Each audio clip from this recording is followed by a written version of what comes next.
Hey, good afternoon, Cabinetry 1 class. Today's a sub day. Welcome to my crib here. So today I have this activity on the router bits. So I want you to take a look at and get a pretty good idea of what's going on with these cutting tools and the tool geometry. So come on up here closer and I'll show you. I've got a selection here of different types of end mills for metal cutting, but the router bit for woodworking is the same.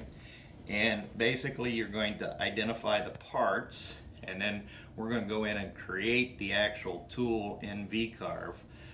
So notice there's the shank. So now these are double-sided, so I'll start with this one here. So you've got the shank, which gives you a diameter, so you're going to need to measure that diameter.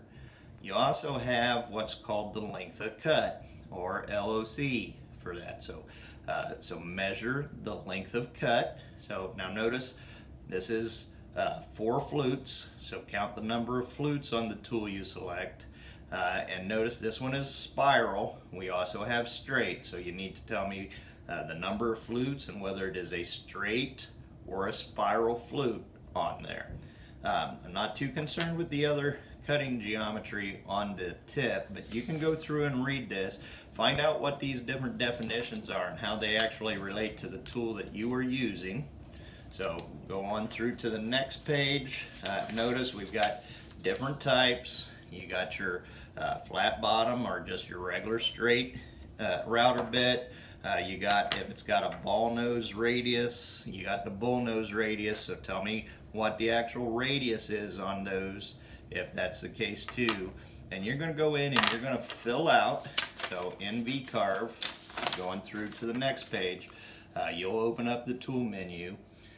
There in V-Carve, and you'll give me all of that information and put that in when you change out the actual tool bit. I've got a video online for you to watch to kind of show you how to set up those tool database and create the new tool. So that's what I want you to do today. Get to know that. Once you're finished with that, there are several handouts for you to draw up a chip and dip tray in V-Carve, so you can pick whichever one. You got 4 different ones to choose from.